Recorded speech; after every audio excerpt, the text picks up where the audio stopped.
Welcome to the ACC Digital Network Google Hangout. We do these every once in a while to break down the best ACC sports from some of the best minds covering ACC sports. I'm Jeff Fischel, host for the ACC Digital Network, brought to you by Ruby Tuesday. Let me intro the cast of characters for today. To my right here, Jeniece Jamison, sports editor for the Techncian, the NC State school newspaper. Jeniece, thanks for joining us. We will definitely be talking about the Wolfpack. To her right, Lauren Brownlow, contributor to ACCSports.com. And then on the end, Shawn Krest. Welcome back to the Google Hangout for the ACC Digital Network. He, of course, writes for the Devil's Den. And Lauren and Shawn, they do the Bottom of the Pile podcast. And I've asked, no one will step up and say they get top billing. Lauren, Shawn, no? No, we're all equal on that podcast. I just get Lauren's coffee. She's the star. All right, let's start with the big news this week over the last couple of days. All the changes going on at NC State. C.J. Leslie announced he's going pro, joining Lorenzo Brown. And then Rodney Purvis is transferring. Jeniece, what's the feeling on campus about what's going on with the Wolfpack basketball program? There's a lot of mixed feelings, especially towards Rodney Purvis. There's been some negativity, but I think there's been an outpouring amount of support towards him. Everybody's looking for him to do great things at wherever he may go. And CJ and Lorenzo, everybody kind of saw that coming, so everybody pretty much wishes them the best. I know, obviously, they must be frustrated, fans, students, but they have to understand he's an 18, 19-year-old kid who made a decision about where he wanted to go, and he's changing his mind, right? Are they getting that, or is there more frustration than that? Some people are arguing, he's a kid, he changed his mind, but there has been a lot of, unnecessary frustration. As in, one person wished that he would die in a car crash on the way to UConn. That's obviously not okay. So, people get over it. Yeah, I think the upper room thing too. When that whole fiasco was going on with the NCAA, I think state fans really kind of stood behind him and supported him, and NC State in general. So I think that probably contributes to what frustration there might be, I would guess. It definitely did. And if you're hoping online that a college freshman dies in a car crash or breaks his leg, you need to kind of take a long look at your priorities and decide if that's really if you're putting a little bit too much weight onto college basketball at that point. Right, obviously.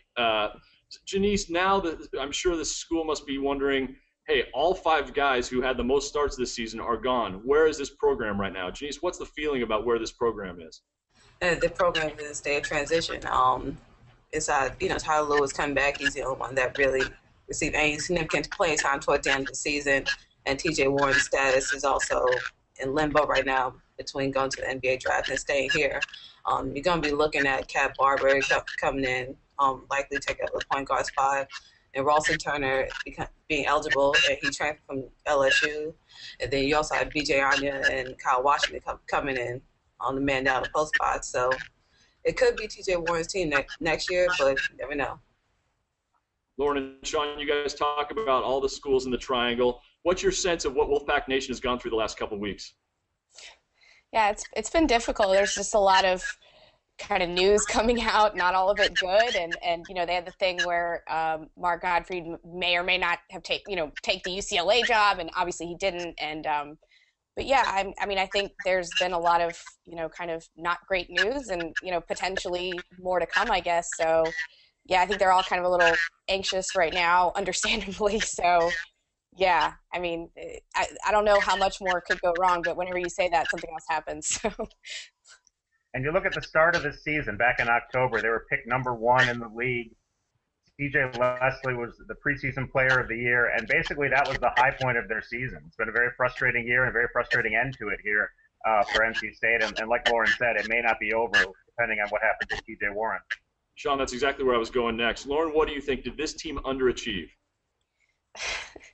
I think based on what we thought of them in the preseason, you'd have to say yes, but I think if you just look at it in a vacuum, considering what NC State has done, in the past 10, 15 years, then no. So it's tough to say. I tend to go kind of in the middle on it. I do think they had a pretty good year, all things considered, but you know, with the amount of talent on the roster and certainly the experienced talent that was there, you maybe thought they would do a little more based on the end of last season. But really, that's all we kind of based it on when you think about it. So, you know, I'd probably go down the middle on that one. I think the big problem was that there was no depth as far as post players coming off the bench. That was the big problem with NC State. So, you know, if you didn't have either, you know, Rich or CJ out there, then what were you going to do? Jeniece, you're the sports editor for the school newspaper at NC State. If you're having your team write an article looking back at this season, well, how would you have them frame it? What would be the look you guys would give? Would you say it was a disappointment? Wouldn't say it was a disappointment based on the two seniors that were, you know, in the starting lineup didn't have a lot of postseason experience. It didn't, and CJ was very, you know, inconsistent throughout the season, and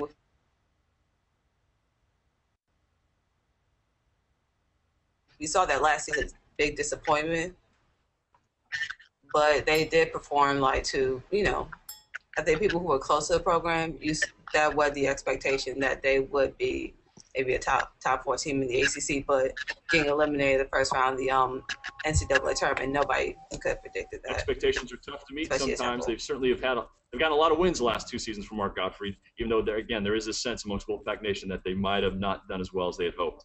Let's go to the other end of the spectrum, the team that may have surprised everyone in the conference this year, Miami. Lauren, what should we have expected this before the start of the year? Were there signs that this team was going to end up where they did?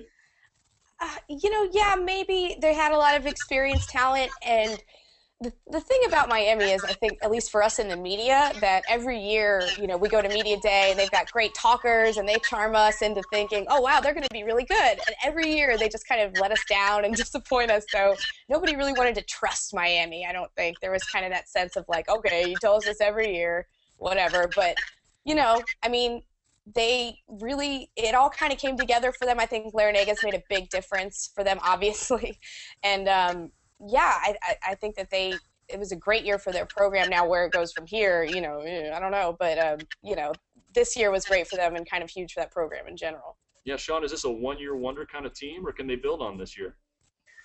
Well, I think that they're going to lose a lot of talent this year, so it'll be tough. But I think that, like Lauren said, Larinaga is a big piece for them, and I think that he's building a program there. I think that this year everybody was unfamiliar with Miami being successful, but I don't think it's the last time that's going to happen. I think they'll be a player for years to come.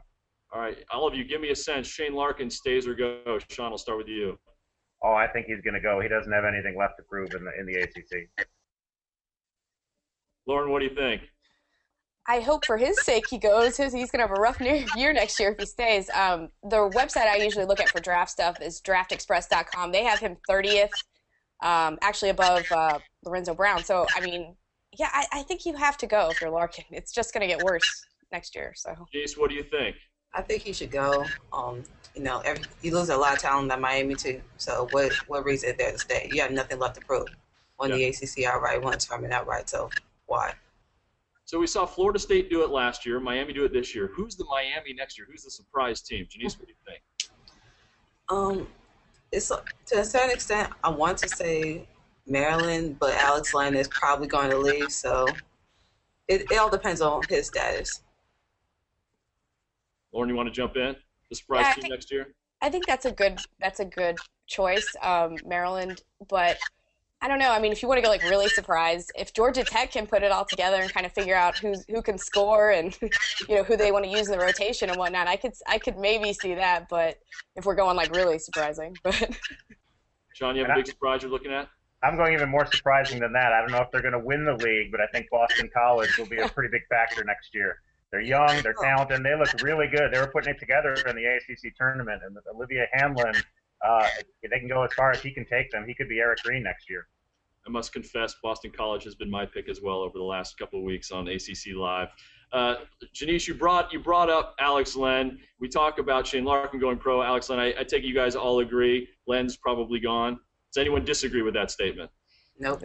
No, he's gone. I mean, we've all seen the mock drafts. He's like a top 10 pick in all likelihood. It's hard to imagine sticking around when you're a lottery pick. Let's talk about the team that actually got to 30 wins this season. Duke could they actually be better next year, Lauren? Potentially. The only problem with them is that they're not going to have a legit post presence. I mean, they don't necessarily need one, as we saw this year with, North Carolina and Duke teams in the past. And they're going to be really, really athletic next year and have a little bit more depth and just general talent overall. But, yeah, I mean, I think they could be better. They'll just be a lot different. And it all depends on how much progress Quinn Cook can make over the summer, I think, too, because really he's their only legit option at point. So, yeah, I definitely think they could be better. Quinn Cook is back. Rashid Suleiman is back. And, of course, the name people might not be familiar with is Rodney Hood, a transfer who's if you – Shawn, I think you've probably heard this as well. Arguably in practice, he's been the best player on the floor. That's what we've heard. We don't get to see a lot of practice, but what we've heard is that he's one of the most talented players out there, and that they'll be great once he's eligible. Of course, we heard the same thing about Alex Murphy in preseason practice this year, and he wasn't much of a factor this year. So it'll all depend on how they put it together once the game starts to count. And then, of course, a great recruiting class is coming in for Coach K as well.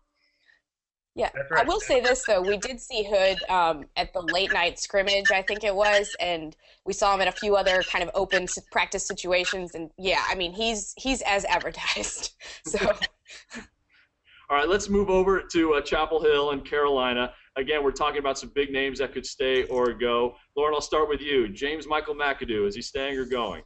Ooh, that's a tough one. How you doing?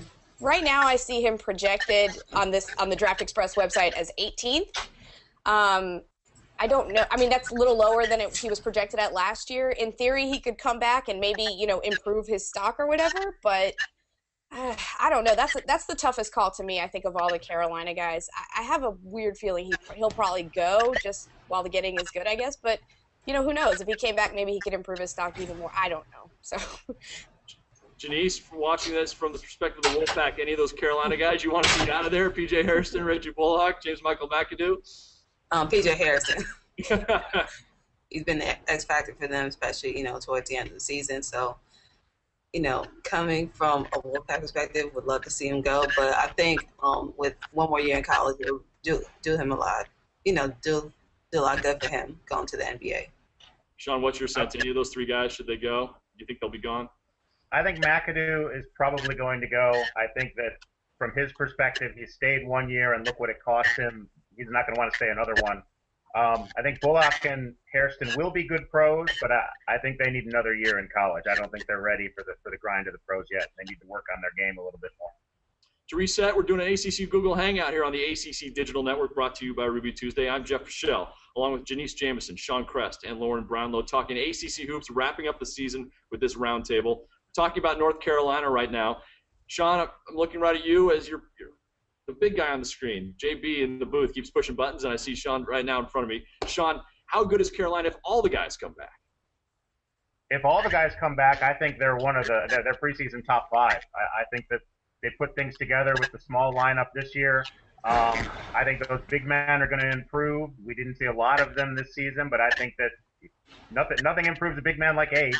So I think they'll be contributing next year. I see them being a real factor if they get McAdoo and the other two back this year. Lauren, who's your favorite next year in the ACC? And let's keep in mind, next year there's also Pitt, Notre Dame, and Syracuse as well. Yeah, I'd probably go Syracuse or Duke. Syracuse, especially if Michael Carter-Williams stays in school. But, yeah, I'd probably go with one of those two. I'd maybe give Syracuse the slight edge. But, yeah, I'd go one of those two for sure. Jeniece, how's NC State fit in next year? Question mark, no. Very much a question mark, but I think middle of the pack team.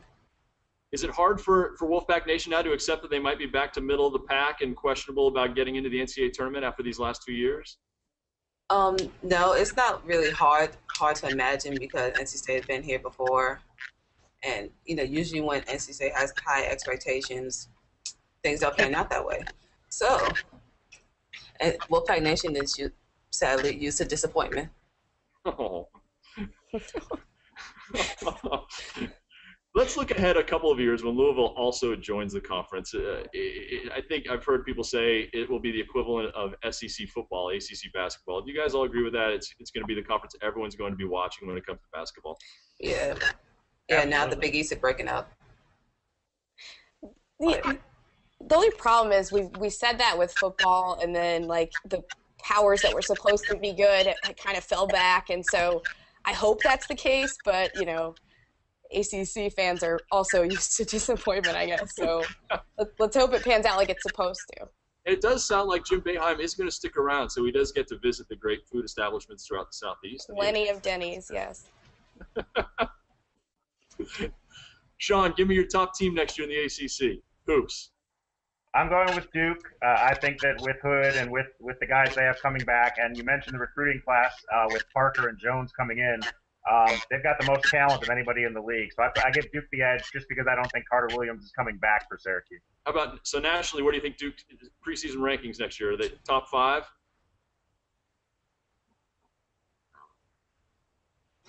Lost Shawn there for a second. Lauren, what do you think? I know we talked about Carolina potentially being in there. Duke as well?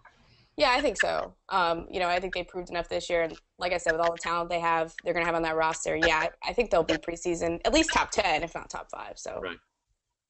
All right, I want to thank Jeniece Jamison, sports editor for the Technician, the NC State school newspaper, for joining us. Shawn Krest and Lauren Brownlow. Lauren Brownlow, contributor for ACCSports.com, and Shawn Krest, the Devil's Den. And, of course, you can listen to Shawn Krest and Lauren Brownlow doing their podcast, Bottom of the Pile. And, again, when Lauren introduces the podcast at the top of the show, I think she says, I'm Lauren Brownlow, along with Shawn Krest. No, right? That's right. Yeah. We're recording in a few minutes, and I'm going to bring her dry cleaning when I show up to do the recording.